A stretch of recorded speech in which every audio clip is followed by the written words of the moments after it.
Aaron Cantu here, ThaBoxingvoice.com. We're here with Kathy Duva, promoter for Sergey Kovalev. Kathy, talk about life as a promoter. What are the challenges of your occupation? Wow, that's an open-ended question. The challenges, well, finding places to put your fights. That's the biggest challenge. You know, there's a limited market out there for what we're selling. So the biggest challenge is to find the platform to develop the talent on. And I know it's kind of a broad question, but how do you keep your fighters satisfied and, you know, some of the management, some of the, you know, other interests into that? How are you able to juggle all those, you know, compartments? Well, what we try to do in main events, we are more of a boutique than the department store that some of our competitors are. We sign a very select small group of fighters, and we try to do the very best job we can for every one of them. I think a lot of promoters get in trouble when they make promises they can't keep, so we try not to do that. We try to be able to make promises that we can keep. Awesome. Now, Kathy, I know you're probably really excited for this rematch after a disputed decision in the last fight.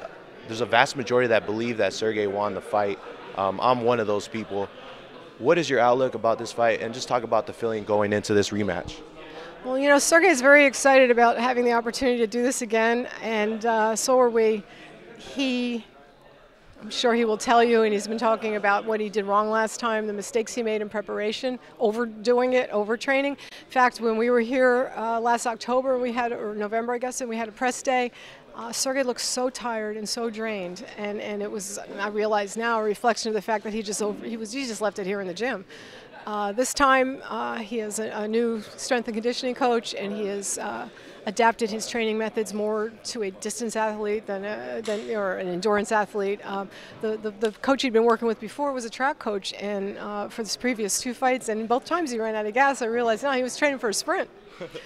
Yeah, that is kind of ironic. What does this rematch, what does this fight mean for Sergey's legacy? You know, I think Sergey, more than anything, is not thinking about his legacy. He's thinking about getting his belts back. That's what's driving him. I think he'll have a legacy no matter what happens in this fight, but because he is an electric, dynamic, exciting performer who has already done so much in 5 years, going from being absolutely nobody to being on this platform next to a guy with a gold medal and premium cable deals and all the things that came right from the start, all the exposure that Andre Ward had. Here's Sergey as they're 1 and 2 in the world, fighting each other again, and the legacy is going to be there either way, but I think winning this fight means a great deal to him because the belts mean a lot to him, especially a guy who came from nothing and didn't have that Olympic medal around his neck, never got that opportunity. The belts, the symbolic nature of those belts means so much more to him than it does to perhaps some others in his position.